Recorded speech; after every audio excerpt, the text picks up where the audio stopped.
এই অংশটুকু যুবক যুবতীরা খুব ভালো করে শুনেন। দিনী বোন যাদের বয়স হায়েজ হয়ে গেছে, যাদের হায়েজ হয়েছে, এখান থেকে শুরু করে সবাই যারা বালেগ হয়েছে আমরা ছেলেরা, সবাই ভালো করে কথাটা শুনেন।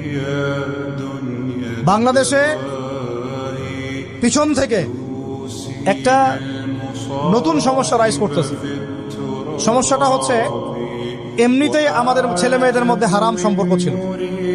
এর স্কুলে কলেজে বিশ্ববিদ্যালয়ে যাচ্ছে, ফ্রি মিক্সিংয়ে পড়াশোনা করছে, বাসায় পর্ন দেখছে, ওখানে গিয়ে মেয়ের সাথে হারাম সম্পর্ক হচ্ছে, তারপরে প্রেমের সম্পর্কের নামে জেনা হয়ে যাচ্ছে, জেনা হওয়ার পরে ছেঁকা খেয়ে মাদক, তারপরে গান বাজনা বাদ্যযন্ত্র ইত্যাদি ইত্যাদি, জীবনটা শেষ।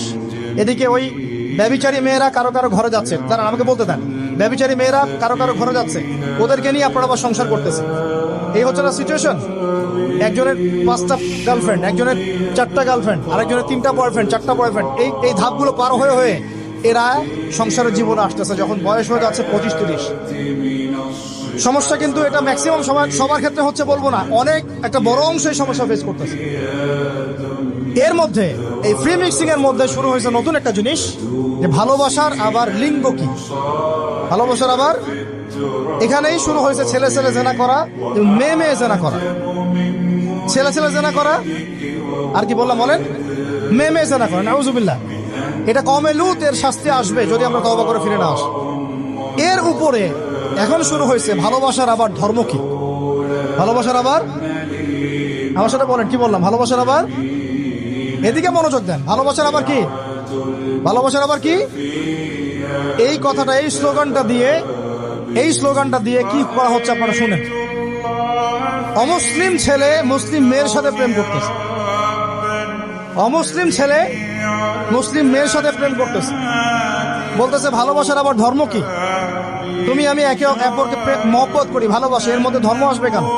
বলছে তুমি আমার ধর্মে দীক্ষিত হয়ে যাও, অথবা আমি তোমার ধর্ম কবুল করে মুসলমান হয়ে যাব।